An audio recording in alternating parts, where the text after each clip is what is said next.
Good day. Ayan. Right. So, we are now in the last part ng chapter 1. Since dalawa lang naman to, part 1 and part 2. Then yung last part, yung first part po natin is na-discuss po natin last week. So, I hope po na marami kayong natutunan sa first chapter natin. O first part ng first chapter natin. And na-discuss natin doon na yung perspective ng biology when it comes doon sa behavior natin as a human being. Again, hindi sila perfecto at hindi lang dapat doon tayo nakatingin. No, marami pang mga perspective ang dapat nating matutunan if we really studying psychology kasi meron pang psychological perspective and meron pang social perspective. That's why tinatawag natin tong bio-psychosocial perspective. So, syempre it takes practice no para maging familiar tayo dun sa mga behavioral factor dun sa when it comes to understanding human behavior. Now, for now, let's talk about the cell of the nervous system. Ayan, the cell of the nervous system. So, what is nervous system? No, alam nyo, I'm sure no, na-discuss na to nung elementary tayo. Ayan, na-discuss na yan and I'm sure baka naulit na rin yan ng high school. So, very familiar, no? Very familiar. We know na merong central nervous system and merong peripheral nervous system which is i-discuss din natin yan kahit college na tayo, part yan. And we know sa loob ng central nervous system, meron dalawang part. Dalawang parts which is the brain and the spinal cord. And the rest, the peripheral nervous system is yan, yung mga nakakalat na sa buong katawan natin. No, later on, i-discuss din natin yan. And for us, no, maraming mga the goal of this discussion is to understand na merong nangyayari sa loob ng katawan natin. Maybe hindi tayo aware, no? Na nagko-control din sa decision natin, sa mga feelings natin, and sa behavior natin, which is yun naman talaga yung topic natin. No? And for that, syempre, no, pag sinabi nating nervous system, pag bata yan, hindi mo alam. That's why, kapag dinidiscuss ko siya sa mga bata, isa sa mga analogy ko dyan na sasabihin sa kanila is, yung nervous system parang kuryente yan na nakakalat sa buong bahay natin. No? And the source of the kuryente natin is the Meralco. Kung walang Meralco, walang dadaloy na kuryente. At kapag walang dadaloy na kuryente, walang ilaw sa bahay, no? Hindi gagana ng electric fan, hindi gagana ng refrigerator, at hindi gagana yung mga appliances natin. The same way, the nervous system is parang kable, no? Nakakonect sa iba't ibang parte ng organ natin, sa muscles natin para mag-function sila ayon dun sa purpose ng organ na yon, kung ano mang organ yun na nakalagay, no? So, this time, i-discuss natin sila kung gaano sila ka-busy, no? Kung ano yung ginagawa nila, kung ano yung importance nila sa isa't isa, at bakit ito importante sa katawan ng isang tao, no? Ayan. So, i-discuss natin yan. But before that, meron akong i-share sa inyo, no? Ayan. Sino na nakapanood ng palabas na yan? Okay? Sinong nakakalam kung anong title? No, sayang kasi hindi to face to face kaya hindi ko nakikita yung mga reaction nyo, kung masaya ba kayo, malungkot. Well, iyan lang naman yung palabas ng Inside Out, no? Ang title niyan ay Inside Out. Sa mga nakapanood niyan, I'm sure mag-agree kayo sa akin na isa yan sa napakagandang palabas na napanood ko na para siyang pambata pero hindi, marami ka rin talagang matututunan no? So I'm sure mag-agree kayo sa akin sa mga nakapanood na napakaganda niyan, promise, at nakakaiyak, no? And para sa mga hindi pa nakapanood, I'm sorry kasi i-discuss ko. Sasabihin ko na kung ano man nangyayari dyan. Okay, just kidding. Hindi ko naman siya ikukwento. Ano. Anong point to? Anong point ng bakit ko siya pinakita sa inyo? Kasi ang point ng movie kasi is to show na merong kinalaman yung emotions natin doon sa memories natin. Meron silang kinalaman doon sa magiging decision mo in life. Yan, sa response mo, sa magiging behavior mo nyo, may behavior ng isang tao. Itong bata na to, si Riley, no? Um, ano man yung i-response niya ay dahil dito sa lima na yan. Limang, ano ba yan, aliens ba yan? O hindi ko alam eh. Na, syempre, hindi naman natin didi-discuss dito ang memories, di ba? Tsaka emotion. Ang didi-discuss natin dito yung behavior eh, no? Relationship ng behavior or ng katawan natin o ng iba, aspect ng biology dun sa magiging behavior natin. Now, this time, gusto ko siyang i-point out kasi may katotohanan itong part na palabas na ito. Maliban lang sa merong limang na nakatira dyan sa utak natin, no? Sa movie kasi, merong island of personality na bumubuo ng pagkatao mo and merong command center. No, yung command center kung saan nandun yung lima na yan, si sadness, si joy, si disgust, no, si anger. Ayan, nandun sila. So every time na meron silang mapapansin sa paligid ni Riley, yan, si Riley pala. No, kung meron siyang napapansin, kunyari medyo nakakalungkot, so si sadness yung magko-control ng command center. Kapag kinontrol na ni sadness yung command center, malulungkot na ngayon si Riley. Ayan. So ibig sabihin, pinopoint ng movie na merong nagko-control sa loob natin, merong flow or merong living things. Hindi ko alam kung paano ko siya i-describe eh. No, merong something sa loob natin ang nagdidikta kung bakit tayo nagre-response ng ganyan, bakit tayo nagdidesisyon ng ganyan, bakit natin to na-feel, bakit tayo tatawan, etc. etc. So somehow no merong katotohanan dun sa part ng movie na yon. That's why yun ang i-discuss natin. Syempre naman wala namang sadness sa isipan natin, wala namang sadness sa brain na nakatira dyan sa brain natin eh. Pero sa halip na si sadness, i-discuss ko sa inyo ang isang karakter na totoo, real life, sa buhay natin is yung cell. No? Sa halip na cartoons, ang i-discuss ko ngayon, which is, actually, yun ang buong topic natin for today, we will discuss more about cell. Yan, tama, cell nga. Okay?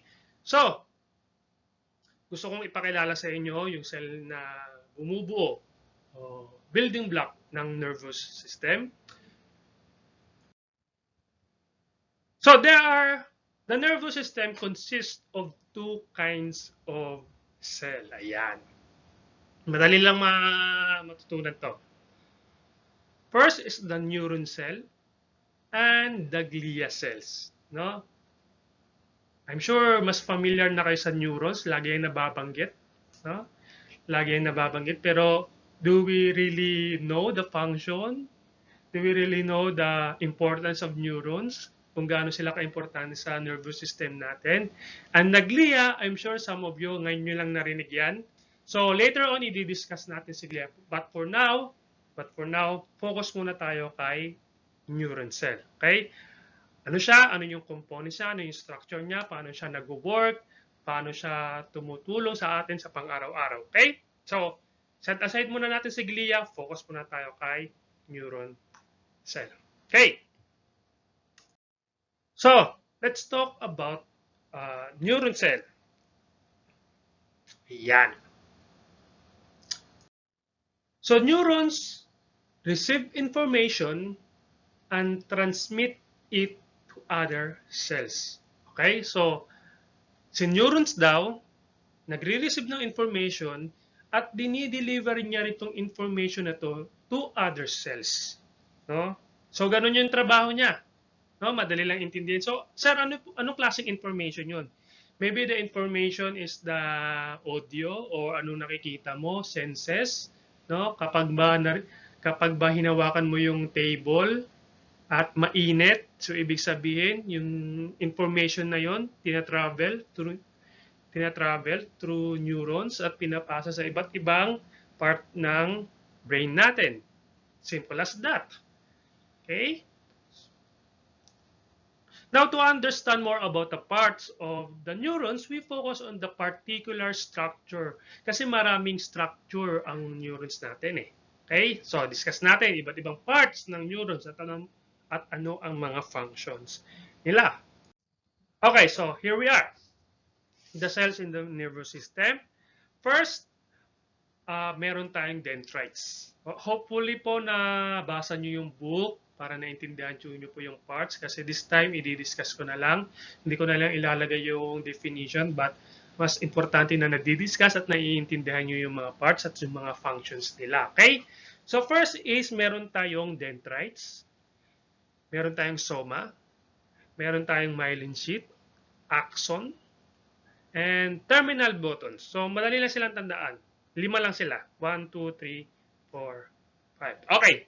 So sa dendrites, sila yung nagre-receive ng information from other neurons. Sila lang.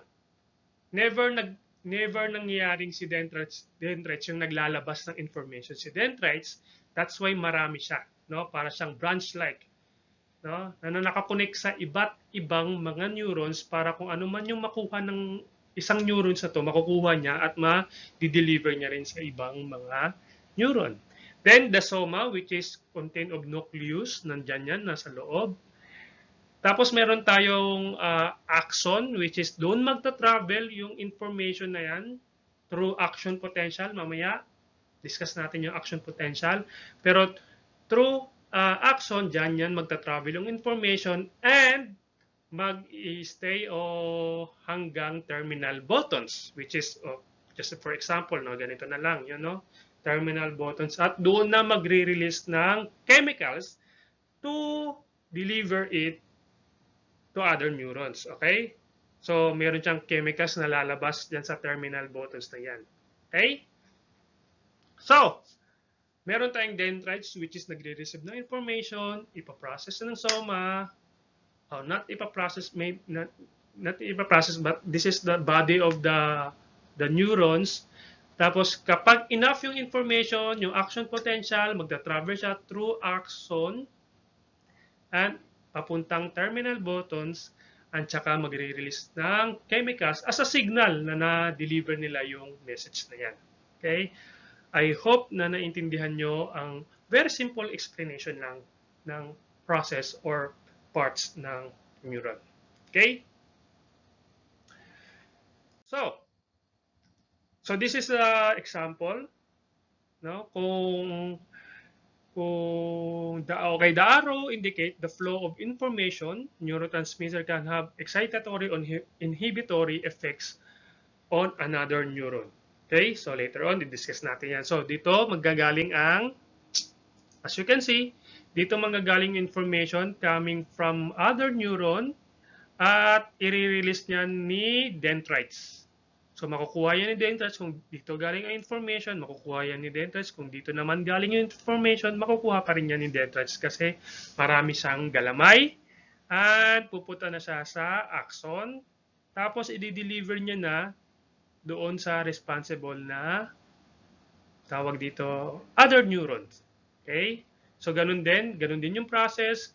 Dito, kukunin din ni neuron ni dendrites yung information at ita-travel din sa iba't ibang neuron. So, ganun sila nagpo-form. Ganun sila nagko-communicate, no? Dugtong-dugtong sila, kapit kamay. No? Ganun sila nagko-communicate. Ayan.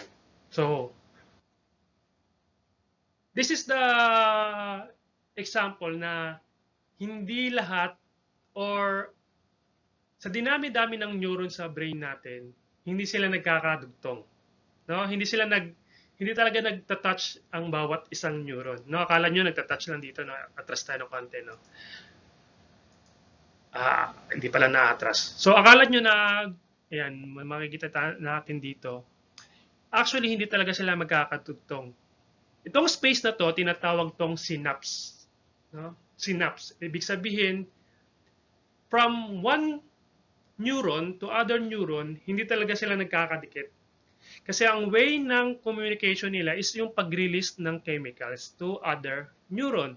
At kapag na-receive niya ng ibang neuron, ganun din ang proseso from dendrites papuntang cell body, papunta namang axon, at ganun din naman magre-release. Sa dinami-dami ng mga neurons, never silang nagkakadikit. Bakit? Because of this synapse. Dito nangyayari yung communication nila through chemicals na tinatawag nating neurotransmitters. Later on, i-discuss natin yan kung ano ang neurotransmitters. But for now, you understand, you know, na never silang nagkaka-connect because of sa tinatawag nating synapses. Okay? Okay. So, sino bang kauna-unahang naka-discover na yung neurons pala ay hindi nagkaka-dikit-dikit? No? Siya lang naman si Santiago Ramon Y. Cajal. No? So, ito si Santiago Ramon Santiago, basa ko yung background nito na nakulong pala ito nung bata pa lang siya. 10 years old, nakulong na ito. Anong kaso? Nakagulat kasi ang kaso niya hindi nakinig sa teacher niya. So ganun, no?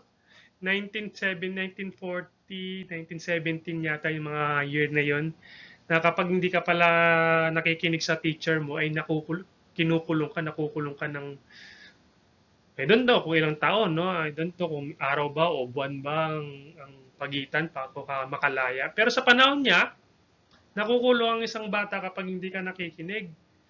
Buti na lang, no? Wala tayong ganyan, no? Buti na lang, hindi applicable sa panahon natin yan. Kasi kung nangyari lang, nagkataon lang, baka wala akong estudyante ngayon. Okay, so, nakulong yan kasi hindi siya nakinig sa klase niya. And isa sa mga pangarap niya talaga sa buhay is yung painting. No? And gusto ng parents niya mag-medicine siya. Wala siyang choice. So, ginawa niya yung dalawa. Ginawa niya yung hobby niya na mag-painting at ginawa niya yung medicine. Nagtapos siya, naging doktor siya, etc. etc. And nakatulong yung pagiging painter niya dun sa field niya sa medicine kasi nadodrawing niya eh. Nadodrawing niya yung mga discovery niya about human being, no? And he found out na sa dinami-dami ng neurons sa katawan natin, siya lang yung nakadiscover na never nagkadikit sila. Ayan, kung nakikita nyo dito sa picture, no? Never silang nagkadikit. Kasi yun ang paraan ng communication nila, ang pag-release ng mga chemicals para ma-receive naman ng ibang neuron at i-deliver naman sa iba't ibang neurons. Ayan, si Ramon Santiago Y. Cajal. Okay? So, how many cells or how many neuron cells in our nervous system? Konti lang, no? In our brain, 12 to 15 billions neurons ang nasa loob niyan. In cerebellum, 70 billion neurons lang naman. No? Sa central nervous system pa lang yan. Ha? Remember na merong dalawang klaseng nahati sa dalawang parts ang nervous system, central nervous system and peripheral nervous system. Sa central nervous system, composed of brain and spinal cord. So, ayan, nandyan ang kung gaano kadami yung neurons. Gaano kadami yung pwedeng mag-carry ng information sa brain mo. Alam nyo, class. That's why, nung naintindihan ko tong discovery nito, dito ko nalaman na wala talagang bobong tao. Actually lang, no? Biologically speaking, walang bobong tao. Kasi sa dinami-dami ng neurons na capable receiving information, no? Walang excuse kasi ginawa ang perfect ng if you really understand biology, no? ang perfect lang. So, bakit ko sinasabing walang bobo? Kasi sa dinami-dami, billions, can you imagine, na nabibilang nyo ba kung ilan yung billions? Kahit 1 billion lang. Siyempre yung 1 million nabibilang nyo, kaya siyang maintindihan. Pero billions, and 12 billions, another 70 billions. Kaya ako sinasabing walang bobong estudyante kasi, baka lang kasi hindi nila priority ang isang bagay. Now, some of you, habang siguro pinapanood nyo tong video na to, some of you napipilitan na kayo kasi part yan ng requirements. No? Pero some of you naman, no, merong kayong, magaling kayong magluto, magaling kayong mag-ML, magaling, no, ibig sabihin, it depends dun sa priority. No? At kung ano yung pinapakain mo sa brain mo, yun yung nag-i-enhance, yun yung nagiging strong, yun yung nagiging matured, no? So ibig sabihin dahil lang siguro zero sa quiz, pwede nang sabihing bobo, no? Hindi naman pwede yun, no? Hindi naman ano yun. Katanggap-tanggap yun. So ibig sabihin, lahat tayo capable of learning. Kung tutuusin, kung gusto mong matutong mag-drawing, kayang-kaya mo yan kasi enough, sobrang dami ng neurons mo, capable to learn skills, kung anong skills man yan. Gusto mong maging matutong magsalita ng Chinese, kayang-kaya mo yan kasi enough yung mga neurons mo. Yun nga lang is yung pagtsatsagaan mo ba? Tutulungan mo ba yung brains mo para matutunan? Yan, ayan. So, ganyan kadami yung neurons, pero kahit ganyan sila kadami, never silang nagkakadikit-dikit because of the synapse, the space between two neurons. Okay? Or neurons. So, these are the actual brain. Kung hatiin natin yung brain, ayan. So, mapapansin nyo, merong brown or parang gray matter, then white matter. So, ilang billions nga meron ditong neurons? 12 to 15 billions neurons, ayan. So, syempre, hindi natin nakikita yan kasi sobrang liit na nila. Sa cerebellum naman, 70 billions neurons. Ayan. So, mapapansin nyo, itong white na to, yan, yung white na yan yung axon. Tapos itong gray matter naman, ito yung mga cell body at saka dendrites. Ayan, cell body and mga dendrites. Paano ko nasabi yan?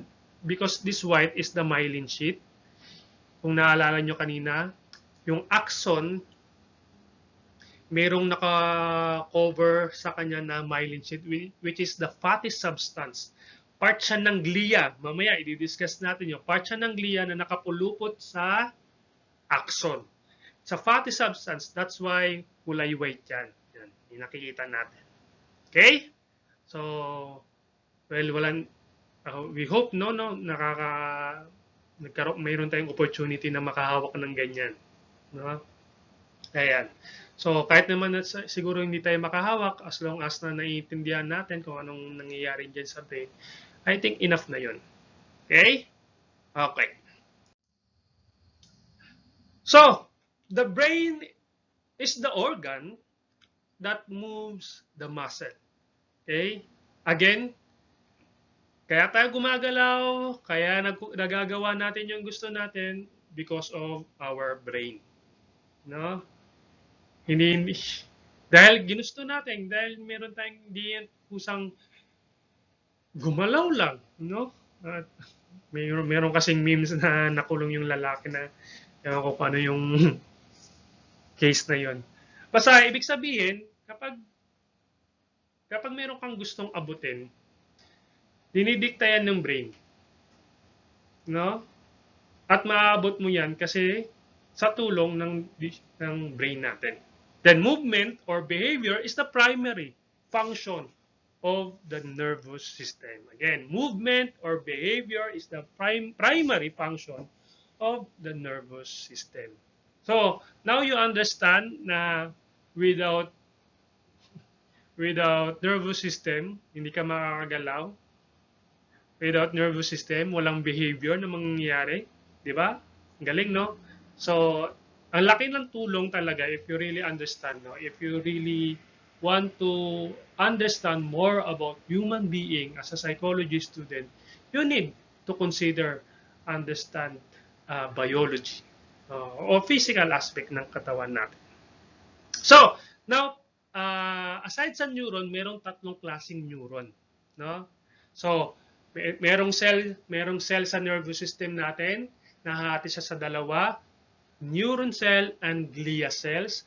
Sa neuron cell, merong tatlong klase. Okay, discuss natin.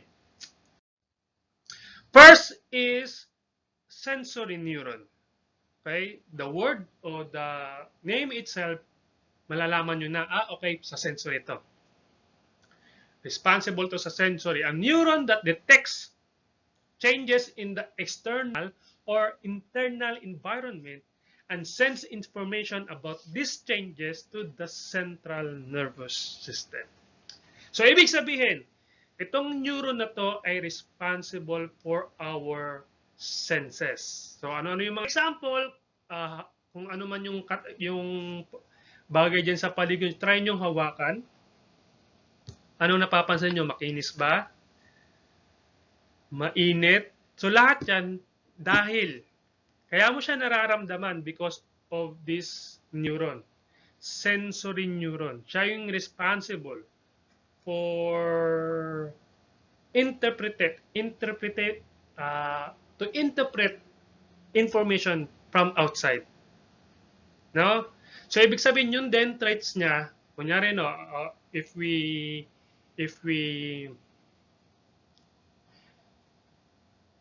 use an example of touch, yung dendrites niya nakakonect diyan sa mga skin natin. No, yung dendrites. So kapag ginawakan natin yan, mag-perform na yan ng information, magkakaroon na yan ng information at ita-travel niya yan sa brain natin, sa central nervous system natin to identify. Doon mo na malalaman, aha, makinis siya. Aha, mainit siya. No? Ayan. So, napakalaga ang sensory neuron kasi kung walang sensory neuron, malamang sa malamang bulag ka. Malamang sa malamang kung ang sensory, no, syempre, yung sensory na yan, depende yan kung saan siya nakakabit. Merong sensory neuron sa mata natin, may sensory neuron sa tainga natin, may sensory neuron sa nose, and sa skin natin. So, kung may palyado ang sensory neuron mo dito sa mata, malamang sa malamang bulag ka. Malamang sa malamang bulag ka. Well, maraming factor bakit nabubulag ang isang tao, hindi lang naman sa sensory neuron. Pero merong factor, no? Isa yan sa mga factor kung bakit nabubulag ang isang tao. Maybe sensory neuron, no? Merong diferensya. Again, maraming factor, maraming mga reason kung bakit nabulag ang isang tao. So ngayon, may sensory neuron din sa tainga. Pag di nagpo-function ng sensory neuron mo, marahil bingi ka. Ganun din sa panglasa, pangamoy, and sa touch. Okay? So now, meron na tayong alam na isang neuron. Okay? Sensory neuron. Next is the motor neuron. Ayan. A neuron located within the central nervous system that controls the contraction of a muscle or the secretion of a gland. A motor neuron has its soma in the spinal cord. Ayan. So, kung merong sensory neuron, meron din palang motor neuron. Siya lang naman ang responsible kung bakit tayo gumagalaw. Ayan. Kung bakit natin natataas yung kamay natin, bakit tayo nakakapaglakad, bakit tayo nakakasayaw, bakit natin nakukuha yung mga steps sa sayaw, because of the motor neuron. Without motor neuron, hindi ka gumagalaw. Yeah. No, may gusto kong abutin, kukunin mo yung suklay, hindi mo maabot kahit anong isip na hindi mo kung palyado ang motor neuron mo, hindi mo yan magagalaw. Okay? So maraming sakit kung bakit kung sakaling mayroong diferensya ang motor neuron, no? Ayan.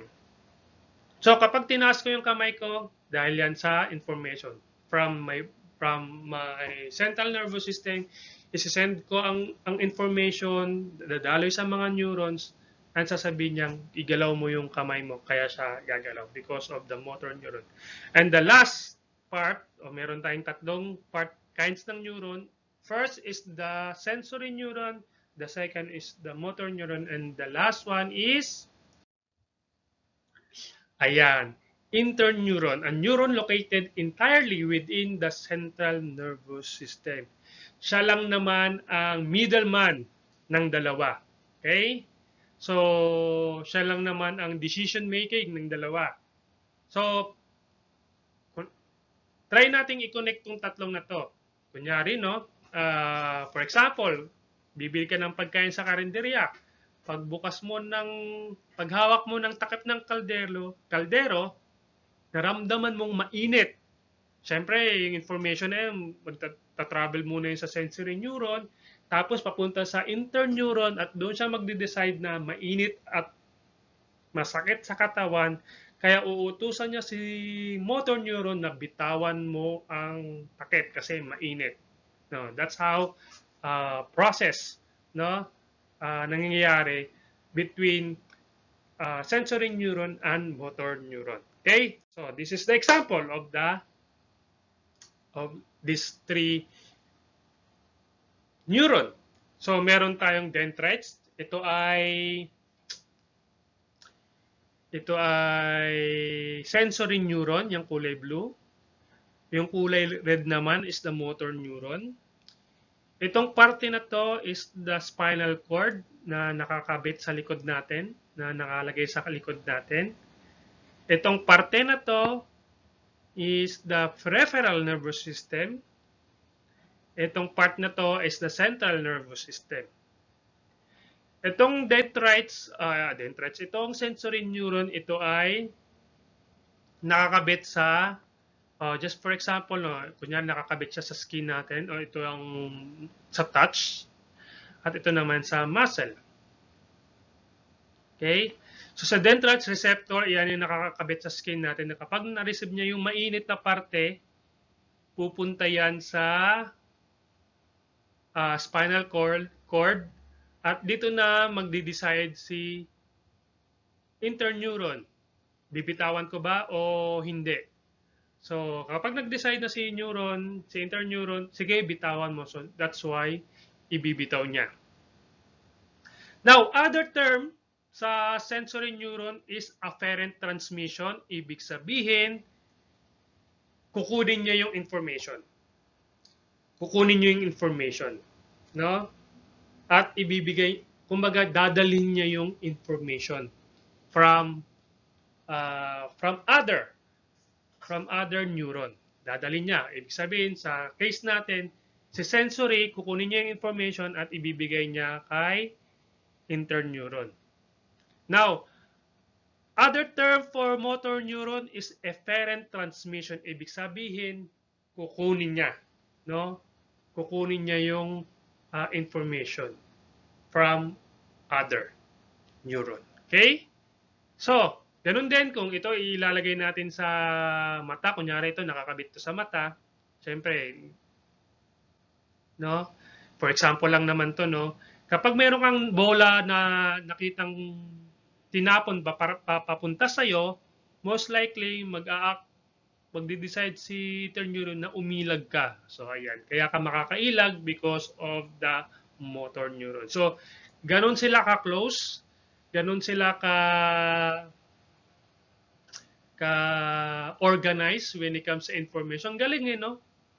Ganun sila ka-busy sa pang-araw-araw. The moment na gumagalaw ka, ibig sabihin, kumikilo sila, nagpa-function sila, may mga information na dumadaloy sa katawan mo. Okay? So, I hope na intindihan nyo siya kahit papano. Ayan. Napapapansin nyo pala, no? Itong sensory neuron, nasa labas siya. No? Yung body niya ay nasa part na ng peripheral nervous system. No? Para lang meron kayong idea, no? Baka itanong niyan sa quiz, no? Sa kapag namang motor neuron, yung body niya nasa loob na ng central nervous system. Yan. So don't forget, the afferent transmission brings information into the structure. Ayan. Then the efferent transmission carries information away from a structure. Ayan. No? Ayan. Okay, next is, ayan, isa pa sa mga iba't ibang klaseng neuron, unipolar at bipolar, depende kasi kung nasaan nakapwesto ang mga neuron natin. Depende yan kapag nakapwesto siya sa iba't ibang parte ng katawan natin, nagbabago ang shape o design. Design talaga. No? So sa unipolar, parang merong nasa labas, nahihiwalay yung cell body niya. Pero pag sinabing bipolar, ay nasa gitna siya. No? Then meron tayong multipolar neuron. These are the interneuron na sinasabi natin kanina. Yan. So, bipolar neuron with one axon and one dendrite attached, it is soma. Ayan. Pag sinabi namang unipolar neuron with one axon attached to its soma, the axon divides with one branch receiving sensory information and the other sending information into the central nervous system. So, bigyan ko kayo ng isa sa mga example ng yan, itong klaseng ano na to. Itong bipolar neuron na yan. Saan siya madalas nakikita? Madalas siya nakikita sa ilong. Ayan. Kung mapapansin natin, ito receptor to ha. Ito yung itong kulay yellow na yan. Yan receptor. Yan yung nasa ilong natin. Cilia are sensitive to physical stimuli. Na kapag mayroong alikabok, no? Hindi naman alikabok, siguro smell or parang something mabaho or mabango, no? Kapag gumalaw yan, ma-receive yan ng receptor at dito pa lang maintindihan niya kung mabaho or mabango ang isang bagay. That's why magta-travel na yan sa axon. Sa katawan ng neuron at magta-travel na yan sa interneuron, no? Sa brain natin or sa central nervous system. Okay? Ayan. So marami pang klaseng mga neuron, depende nga tulad ng sinasabi ko, depende kung nasaan sila nakalagay. Depende din kung anong klaseng ano sila. Kasi sa ibang hayop, iba naman yung structure ng neuron nila. Iba-iba yung mga structure ng neuron, depende sa klase ng hayop, ng animals. So, pero most likely sa human being, ganun yung pinakita ko sa inyo kanina. Okay? So, ayan. So, naintindihan na natin ang neuron. No?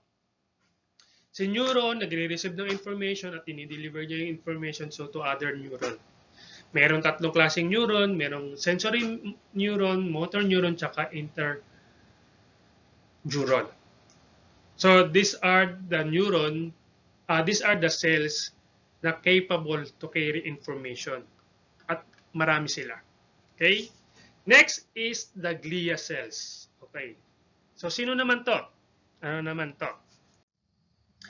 So glia or neuroglia, the other major components of the nervous system, do not, ayan, malinaw, do not transmit information over long distance as neurons do. Although they do exchange chemicals with adjacent neuron. Okay? So, glia, from the term, from a Greek word meaning glue, which is kasi ang pananaw nila dati ng mga nag-aaral ng nervous system, no, na sila daw yung dahilan para magkadikit-dikit tong mga neurons na to, no. Pero syempre hindi naman talaga ganoon ang nangyayari. So pero nagstay pa rin sila doon sa word na glia, although hindi na ganoon yung naiintindihan nilang function. Now medyo masalimuot ang cells ng glia. Isa-isahin natin sila lahat at anong ginagawa ng glia sa katawan natin, especially sa nervous system natin. Okay? Okay. So, discuss ko ang mga components or kinds of glia at ano yung mga function nila. At bakit siya ganun ka-importante sa nervous system natin. Okay. So, these are the summary. So, isa-isayin natin. Okay, the first one is the astrocytes. The star shape wrap around the presynaptic terminals of a group of functionally related axon.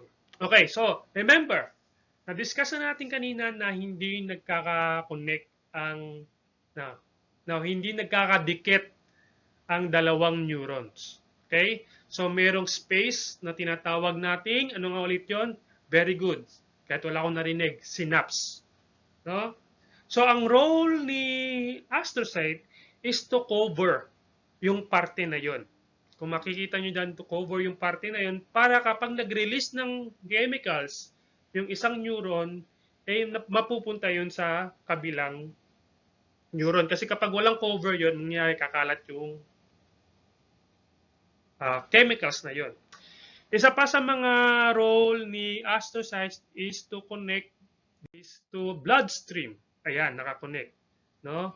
Siya lang naman yung nakakuha ng information. Siya lang naman yung responsible to carry vitamins, no? And or ano man yung iniinom natin, no? Na pwedeng makaapekto sa brain natin, no? For example na lang, no, kapag umiinom ka ng alak, no? Ayan, meron kang marireceive na information. Meron silang marireceive na information yan. Kaya, drogy ka. Kapag nagsasalita ka, ang bagal-bagal, parang slow motion, ibig sabihin, yung neurons mo, apektado dun sa kung ano man yung iniinom mo. Or ano man ang meron dito sa bloodstream na yan. So, sila yung nakakonect, kaya sila yung nakakonect sa bloodstream at nakakonect din sila sa iba't ibang mga neurons. So, very careful dito. Nung nalaman ko to, parang naging curious tuloy ako sa mga iniinom ko, kinakain ko. Ala, baka masaktan yung neurons ko, parang gano'n. So, gano'n lang naman. Yun yung inisip ko nung nag-aaral din ako ng psych dati. Okay? So, again, responsible din sila sa mga paglilinis ng mga ng brain natin. Actually, alam nyo ba na namamatay ang mga neurons? Yeah? Alam nyo ba na namamatay ang neurons kapag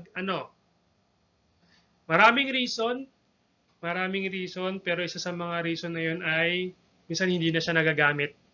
Totoo yun. Kapag hindi na nagamit ang neurons na yan, namamatay yan. So kapag namatay yan, si astrocyte ang isa sa mga responsible para linisin niya yung patay na neuron. Okay?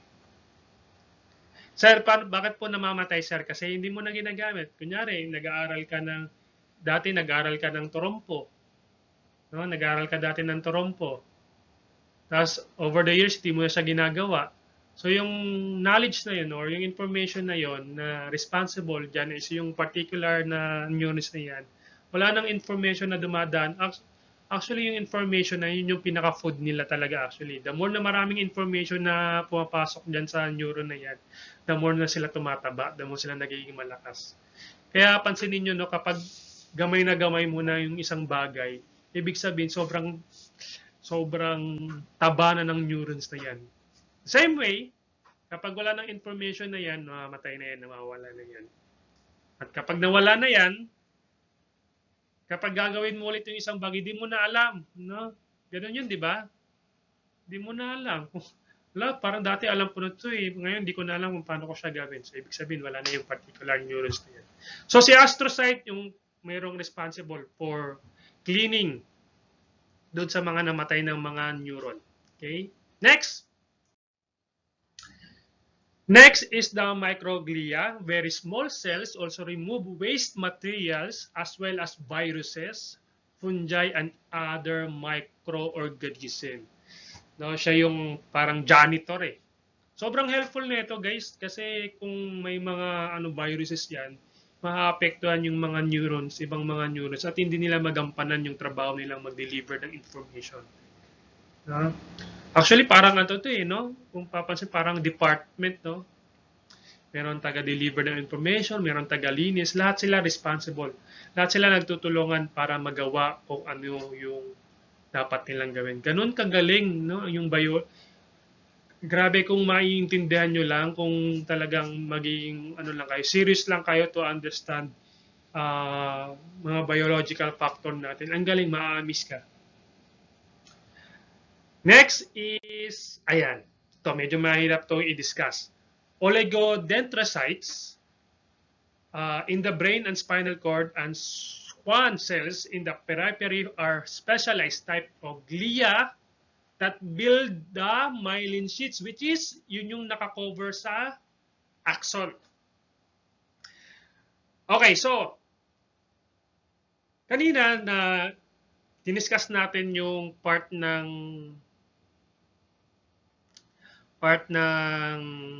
tawag ito neuron na merong nakakover na fatty substance, which is the myelin sheaths. Ang nagpo-produce niyan is the oligodendrocytes. So anong purpose ba nito, sir, yung fatty substance? To fast, ano ba? Paano ba? Para mapabilis yung information. No? Kasi kapag walang fatty substance yan, ang bagal ng information dumaan. Yun yung nagpapabilis. Kapag may fatty substance yan, mabilis yan. Same yan with the Schwann cells. Para sila ng function. Si Schwann cells lang ay nakikita sa peripheral part ng nervous system. Si oligodendrocytes sa central nervous system. So same sila ng function. No? Iba lang sila ng structure kasi dahil dun sa kung saan sila nakapwesto. Okay? Pero ang role niya is nagpapabilis ng information, pagdaloy ng information. Okay, mamaya i-discuss natin kung anong role niya. Isa-isahin pa natin yan mamaya kung paano ano ang explanation bakit mabilis yung information kapag mayroong fatty substance na naka-cover sa axon. Discuss natin yan mamaya. So these are the glia cells. Hindi sila nagkikarry ng information but they help the neurons to perform yung job nila. So lahat sila napaka-importante. Okay? So last is the radial glia.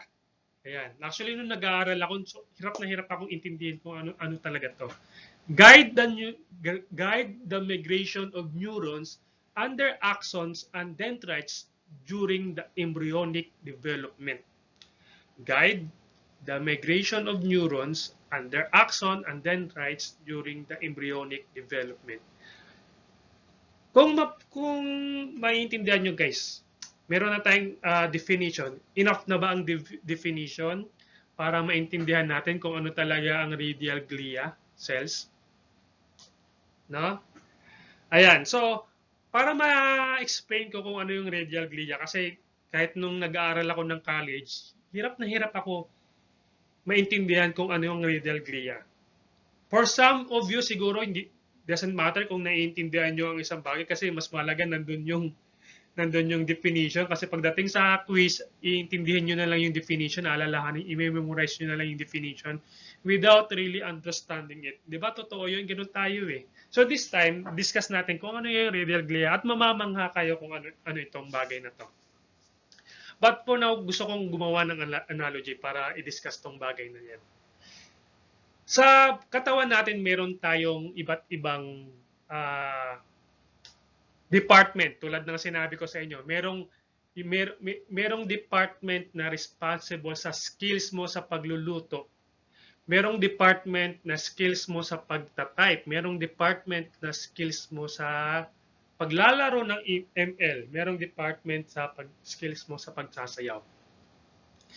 Now, lahat yon nagagawa mo yon kasi meron ng neuron na naka-attach dyan sa brain mo. How about kapag meron kang bagay na gusto mong gawin pero never mo pa siyang nagawa? Kunyari mag-aral ng Ano bang pwede mong pag-aralan? Mag-aral paano ka matutong mag-Japanese. Since gusto mo mag-aral mag-Japanese, maiintindihan yan ng brain mo itself na patay, wala tayong neuron na responsible for that skill. So, dyan ngayon papasok si Radial Glia. Siya ngayon ang magdi-deliver, siya ngayon ang magke-carry, mag-guide sa migration ng neuron for that particular skills. Ang galing, no? Siya yung magta-travel. Okay, yung alaga natin, no, nag-aaral ng mabuti. Yung ano natin, no, yung alaga natin, yung host ng katawang ito, no, parang nagsipag mag-aral, gusto niya mag-aral ng biology, kaso wala tayong neuron responsible for that behavior. So, tatawagin niya na si Radial Glia. Glia, mukhang nagsisipag tong alaga natin, mag-produce tayo ng neurons for that particular subject. Kaya ganyan ang nangyari dyan. Okay? So, hindi ko na napahabain. Ganyan ang role ng radial glia. So these are the astrocytes na nakakapit sa blood vessels natin. Small blood vessel kasi talagang maliit lang talaga yan sa utak natin. Si radial glia, mapapansin nyo, yung pag-travel ng neuron.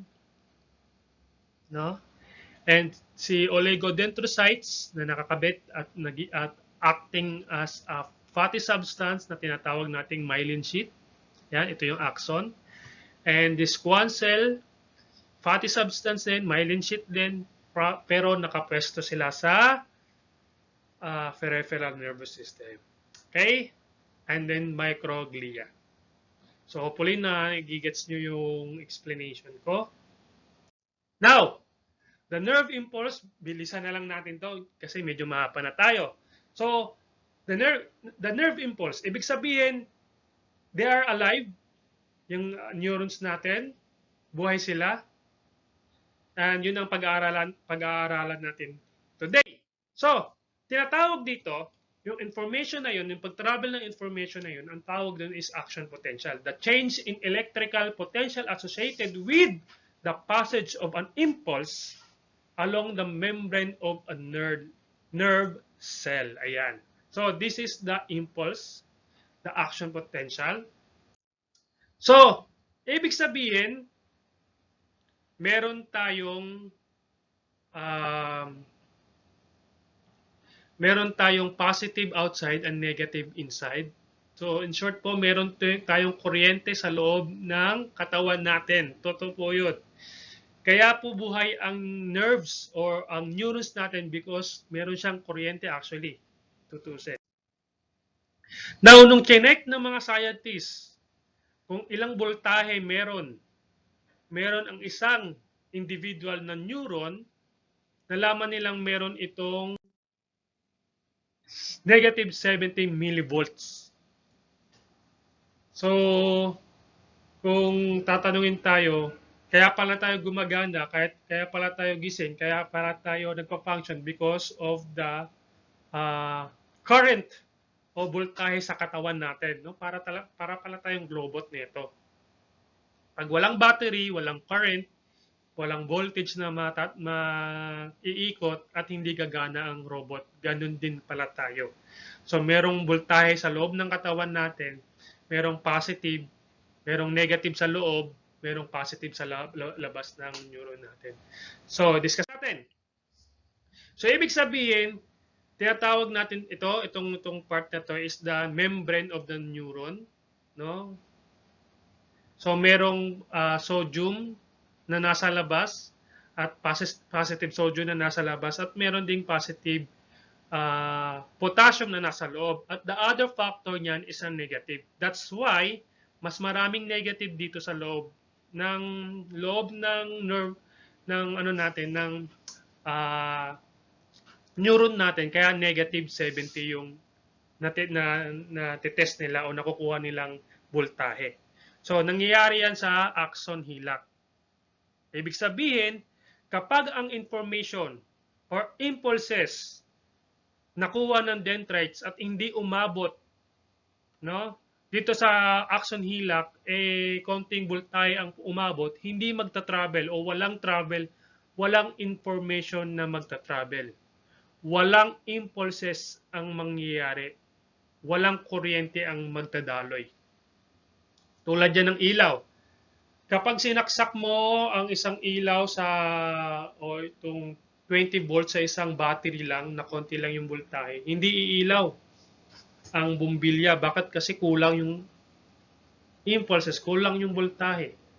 So, ganun din sa neuron. For example, no? Ginising mo yung isang tao. Hoy, gising. 'Di ba hindi naman kaagad 'yun magigising? So ibig sabihin, konti lang or hindi enough, no? Yung impulse, yung walang mabibuild na action potential para magkaroon ng information at maipasa ang information to other neurons. Explain ko pa. Ayan. So kapag pumasok ang sodium, lalabas naman ang potassium. So ibig sabihin nagkakaroon ng changes ng electrons sa loob ng neuron. That's why kapag nag-change yung mga electrons na yon, magkakaroon na ng impulses o magkakaroon na ng action potential. That's why matatravel yung information na yon. Kapag hindi enough ang impulses or yung voltahe na meron sila, hindi magta-travel yung information. Excuse me. Ayan. Ayan. Explain natin to. For example, meron tayong negative 70 millivolts. Ito yung resting state ng neuron. Kapag walang information na dumadaloy, resting state. No? Ganito siya, negative 70 millivolts. Ang tawag dyan is polarization. Ibig sabihin, sa resting state ng neuron. Now, kapag merong dumaan na information, kunyari may dumapong gagamba dyan sa balat mo, at naramdaman mo siya, ibig sabihin, enough, nagkaroon ng change ng ions dyan sa neurons mo, pumasok yung sodium, lumabas yung potassium, ganun din sa kabila, kaya nagkaroon tayo ng pagtaas ng voltahe sa loob ng neuron at tinatawag tong depolarization. Kapag umakyat na yan, ibig sabihin nagkaroon na ng action potential. Kasi kapag hindi yan umabot sa threshold, walang mangyayaring action potential yan. Ibig sabihin kahit may dumapo ng lamok sa balat mo, kaya hindi mo siya naramdaman kasi hindi umabot sa negative 55 o threshold yung current na supposed to be kinakailangan ng neuron mo. Di ba? Galing, no? That's why, kapag gigisingin mo ang kapatid mo, o yung anak mo, o sino man yung gigisingin mo, sa unang tapik mo, hoy, gising, hindi yan magigising kasi hindi umabot sa threshold. Kaya gayon, uulit-ulitin mo siya para siya gumising at para mamulat na yung mata niya. Ibig sabihin, dumaloy na yung mga information na yan. At ibig sabihin, nagkaroon na ng action potential dyan sa neurons nyo. Siyempre, kapag tumaas na yan, kailangan niyang ibalik sa state. Tulad na sinabi ko, isa action potential. Kapag bumaba na, ibig sabihin, nagkaroon na ng changes, no? Yung mga ions natin sa neuron. Ang tawag naman yan is repolarization. After that, babalik na siya sa resting state. Tawag naman yan is hyperpolarization. So remember that. Okay? So kailangan niyang bumalik kasi para pag nakabalik na siya, ibig sabihin maghihintay na naman siya ng action potential para another information naman yung madideliver niya sa iba't ibang neuron. So, this is the best example. No, naghanap talaga ako ng parang illustration kung paano nyo naiintindihan ang action potential. That's why ang daming nangyayari, ang daming changes na nangyayari. Magkakaroon ng polarization, no? Babagsak na naman yung negative sign, tapos babalik na uli siya sa resting state. So kapag may dumaloy na information, yan, ganun siya magdadaloy. So, ang galing, merong positive and negative ion sa cells sa neurons. Merong voltahe, kaya pala nakakapag-deliver sila ng information. Without this kind of, like what we say is, potassium and sodium, walang travel, walang magta-travel na information. Patay tayo, hindi tayo kikilos, hindi tayo mag-move, hindi tayo makaka-feel, hindi natin wala tayong mga senses, etc., etc., etc. Now, ito yung sinasabi ko kanina kung ano ang responsible ng myelin sheath. No? Ano ang responsible ng myelin sheath? Ibig sabihin, nagkakaroon ng depolarization dito sa parteng walang myelin sheath. Dito magta-travel at kapag mayroong myelin sheath na nakabalot dyan sa axon na yan, magja-jump yan. Magja-jump yan dito at dito na naman sila magpoproseso. Alam mo yung kung naglalaro kayo ng Mobile Legend, meron dong flicker, 'di ba? So ganun ang nangyayari. Ganun yung idea nun, no? May shortcut. So sobrang helpful si myelin sheath para mapabilis yung pag-deliver, no, ng impulses sa loob ng neurons natin or mag-deliver ng information. Kasi pag walang myelin sheath, magta-travel pa yun, lalabas pa dito papasok si sodium, lalabas na naman si potassium, papasok si sodium, lalabas si potassium, papasok si sodium, lalabas si potassium. Ganon na mangyayari, ang tagal ng proseso. Pero kapag may myelin sheath, ibig sabihin, doon nang magpo-process doon sa walang myelin sheath. Doon lang mag-process. So, ibig sabihin, the more na merong myelin sheath na naka-cover doon sa axon, the more, the faster yung process ng pagdi-deliver na yung information na yun. So, that's why, the more na merong myelin sheath, ulitin ko naman, is sobrang helpful yan. Alam nyo, meron akong joke dyan to explain that kind of idea. Alam mo yung, 'di ba sa barkadahan, no? Tas nag-joke yung isang tropa mo. Tas after niya nag-joke, nagtawanan silang lahat, maliban lang sa'yo. So para hindi ka mapaya, ngiti-ngiti ka na lang. So nung umuwi na kayo, iniisip-isip mo pa rin di ko magets, no? Tapos nung nasa jeep ka na, doon mo palang nag-gets, okay, no, So, ibig sabihin, no, sa sobrang tagal ng information mag-travel para mapasa niya sa iba't ibang neuron, ganun katagal. No, may mga tao na parang matagal pumick up. May mga tao na parang ang tagal mag-process. So, maybe wala pa namang studies because of the kind of walang myelin sheath sa axon nila. Pero maraming sakit na posibleng mangyayari kapag walang myelin sheath sa stroke, no? Isa yan sa mga reason, no? Kaya hindi mo na nagagalaw yung katawan mo dahil nahihirapan na mag-travel yung information. And paano naman, sir? Paano naman magiging maganda paano naman mag-i-improve yung myelin sheaths ko para maging mabilis, no, yung information na magta-travel, no, exercise. Ayon sa research, the more na nag-exercise ka, the more nagpo-produce ng myelin sheath sa axon mo. Enough sleep, yan, napaka-importante yan. Aside sa yun yung time, no, isa pa sa nabasa ko, no, kapag natutulog ka daw, yun yung time para maglinis si glia cells ng mga microorganism dyan na naliligaw dyan sa brain natin. So, napaka-helpful. So, yung sleep din is nagpo-produce ng myelin sheath. Hindi lang sa haba ng tulog, kundi sa quality ng tulog. Ayan, napaka-importante. Fasting, ayan, fasting. Huwag naman yung fasting na parang 5 taon ka nang hindi kumakain, no? So, okay din yung lagi ka minsan-minsan nagpo-fasting ka, hindi ka puro carbs. And syempre, learn new things.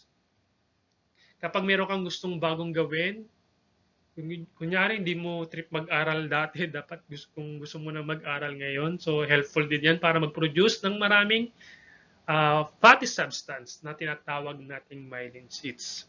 Okay? So, I hope na nakilala nyo na kung yung sino si neuron. Nakilala nyo na yung cells sa ano natin, sa nervous system natin at gaano siya ka-importante at gaano siya kagaling, ka-busy, araw-araw. Isipin mo, araw-araw yan kumikilos, walang sweldo. The more na kumikilos tayo, the more na nagsasalita tayo, the more na nag-iisip tayo, lahat, grabe. No? Ano siya, 24/7 yan kumikilos. Okay? So, I hope marami kayong natutunan for this chapter 1. And kung meron kayong hindi naintindihan, pwede kayong mag-comment o hindi ko alam, mag-comment, mag-chat, message in the bottle o kalapate, hindi ko alam kung anong way kasi hindi tayo face-to-face. Wala kayong, I'm sure marami pa kayong tanong. So, basa po kayo sa PDF na binigay ko sa inyo. Okay, so maraming salamat and ingat.